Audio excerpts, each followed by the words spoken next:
ஏய் என்ன நடந்து வர வண்டி எங்கடா? இல்லை மச்சான், பெருசாக லோன் எடுத்திருந்தோம்ல, பேங்க்கரை வீட்டில் வந்து கத்திட்டாரு அம்மா அப்பாவை. என்ன சரி என்ன தெரியலடா, அதனால தான் வண்டியை விற்றுட்டேன். வண்டியை வித்துட்டியா? ஆமாம் மச்சான். சரி மச்சான், வரேன்.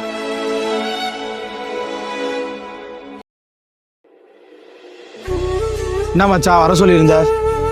அப்புறம் வண்டி நிற்கிது. அதை வேற ஏன்டா ஞாபகப்படுத்துற?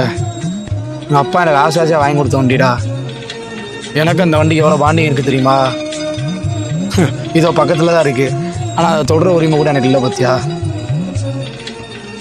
அப்படி ஏன் மச்சா அந்த வண்டி உனைய தவிர தொடர்றதுக்கு யாருக்குடா உரிமை இருக்கு? எப்பட்றா? போய் எடுறா. சரி மச்சான்.